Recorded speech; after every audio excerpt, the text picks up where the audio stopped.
All right, good morning. Today is Tuesday, March the 31st, and I'm going to be doing a lesson on section 21.1, which is about proving constructions.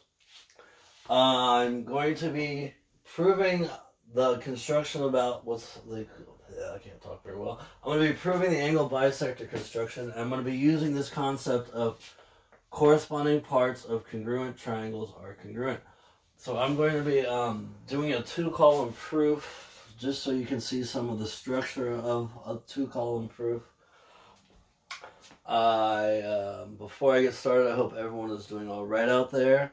Make sure that you're checking in for attendance. I took attendance today, and one of you I had to mark absent because you didn't respond I took attendance at 11. I'm supposed to take it at 9. Please make sure you're doing attendance. I don't want to mark anyone absent. Homework is being turned in at a very high rate, so I like that, but I want to get 100%. There's one of you out there not doing your homework. You know who you are. Let's make sure we do it. So you check in for attendance, but you're not doing the homework. Come on, let's do the homework.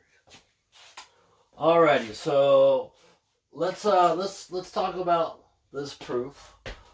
So my goal is to show you how the structure is going to be.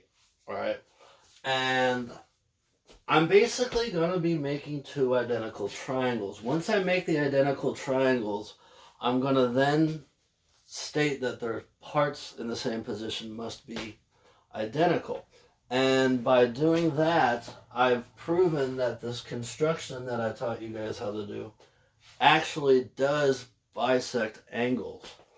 And so, again, I thought this would be just kind of a good lesson for you to see a two-column proof, and I'm going to validate the constructions that we're doing. Alright, so with any proof, the very first statement is always going to be given to us.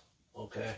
So my first thing that I'm going to claim is that we have an angle that we call angle A.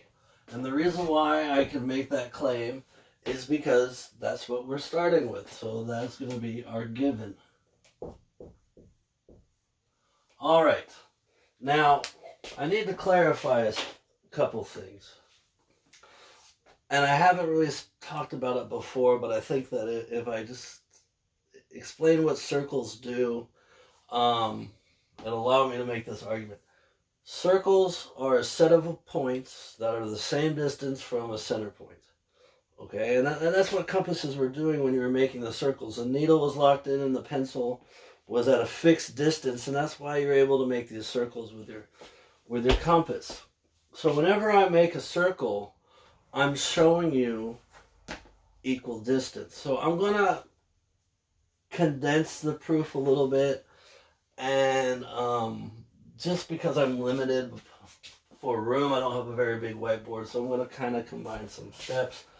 I'm also going to try and color coordinate the marks that I make with the statements and the reasons that I write, so hopefully it's a little bit easier to follow along. Alright, so I have an angle A, and that was given to me because that's what we're starting with, and now I'm going to start the process of building from scratch identical triangles.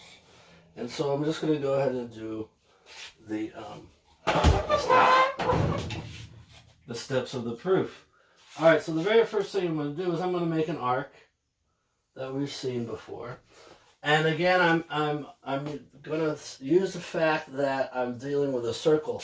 So I can very quickly make the claim that the length from A to B will be the same as the length from A to C, because these are what we would say would be radii of the same circle, right? So my second statement, my claim that I'm going to make, and again I'm kind of condensing it. The second claim I'm going to make here is I'm going to make the claim that the length from A to B is going to be equal to the length from A to C.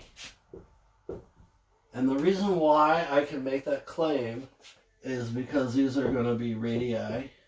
That's an actual word. Radii of the same circle. I'm just going to use a symbol for the circle. I hope I didn't go off the whiteboard. Let me check. Oh, I have plenty of room. I can actually write that word. All right, radii of the same circle. Okay, and I'm going to put my mark on here. Okay, so again, I'm just going to try and color coordinate. So the mark in green matches up to the writing in green. So the next thing I'm going to do is I'm going to make my X, right? And the way that I did that, remember, is I put the needle here and I put the pencil here and I make an arc. Then I switch the order and I put the needle here and the pencil here and make an arc. These again are actually the same length, right? These are the same size circles. So needle, pencil, make my arc. Let's flip that and make my arc. Okay. And so if you guys remember, this actually completes the proof, and I don't know where my, oh, there it is. My ruler is. So I'm going to do the following. It's a little hard to work with this thing. I don't have my nice light ruler. I only have my heavy metal level. That's a good band name.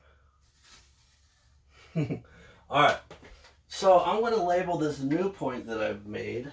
I'm going to call that point D. And again, I want to really stress the fact that this radius is the same as this radius. And so what that does is it allows me to make the following claim, that the length from C to D must also be the same as the length from B to D.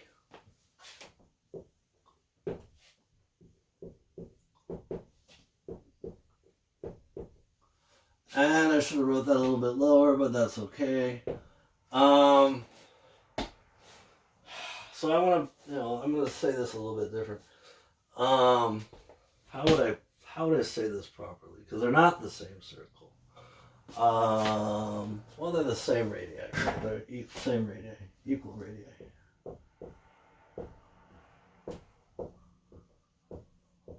And again, they're the equal because the needle and pencil just switched location.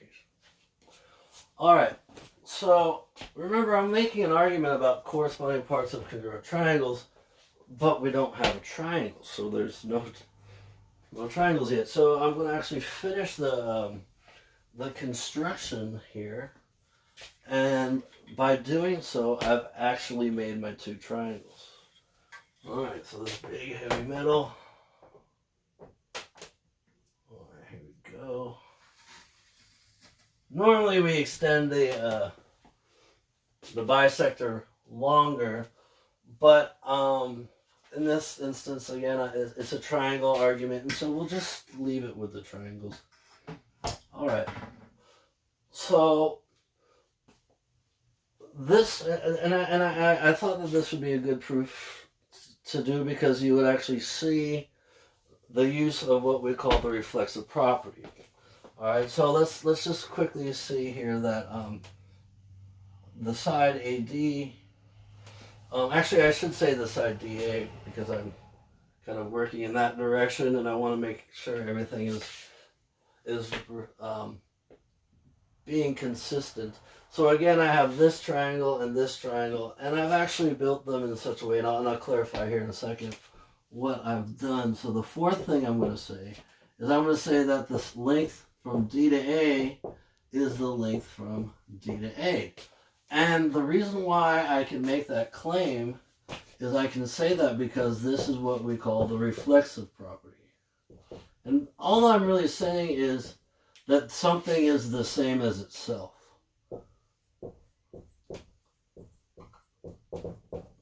Alright, and so when I'm going to argue that triangles are congruent, I have angle, side, angle. I don't know anything about the angles.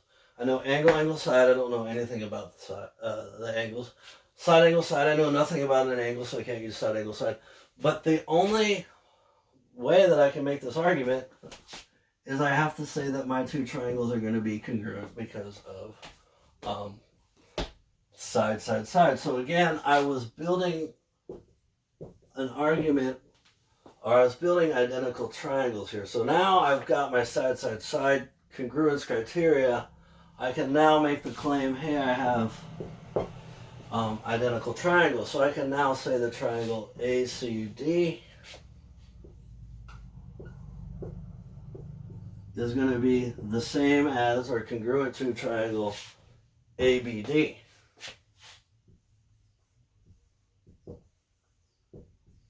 Now, again, my reason that I can make this statement is I can make this statement because of the side-side-side triangle congruence. So I've argued that I have congruent triangles. Oh, sorry. Corresponding parts of congruent. Yeah. I can now, I've got this, right? So I know that these triangles as a whole are identical.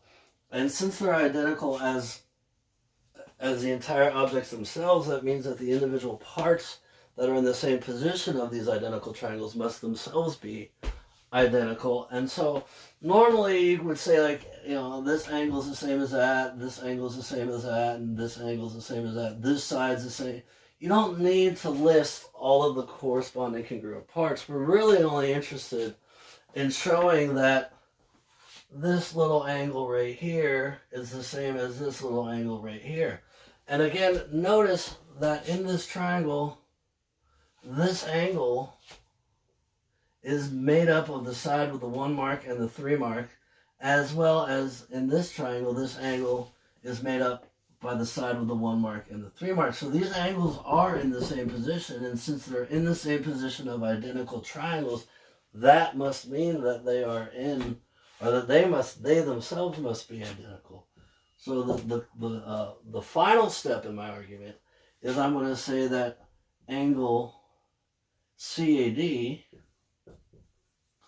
right, angle CAD is the same as angle BAD, bad angle. And that is true because I have my corresponding parts of congruent triangles are congruent. So I've argued, I've completed my argument. I've argued that this construction does in fact give us 2 smaller angles, because the angles that I created are identical, and they have to be identical because I was able to build congruent triangles and then reason that their parts in the same position must be congruent. So there are other construction proofs that I'd like to do. I'm going to hold off on proving the bisecting segment construction. I would like to wait until we actually talk about properties of certain triangles, because I can tie it into that. But again, I wanted to just show you that that the constructions we did, we actually can argue that they work. Alright, so again, the idea was I was going to make identical triangles and then use the parts in the same position to reach my conclusion. So again, if I want to argue that I bisected the bisection works, I have to argue that this angle is the same as that angle. Again, I hope everyone is doing well. I am also going to post a video for 21.2 today, and that's about angle, side, but we've already learned that lesson, so maybe that video will be short. I don't know. Alright, so again, I hope everyone's doing alright today. I will post this right now, and I'll post the next video in 2 days. Make sure you do the work, and make sure you take the attendance quizzes. I want to mark everyone here. Alright, so again, have a good day, everyone. Oh, and please, if you have any issues, be it technology, and our school's doing a wonderful thing. They're still feeding students that need to be fed. So if you're not sure on what to do or how we can help you, please reach out to me or another teacher or your counselor, and we'll do the best we can to get you caught up and get you fed. So again, I hope everyone has a good day. I will post the next video the next video today, but then after that in 2 days. All right, have a good day, everyone.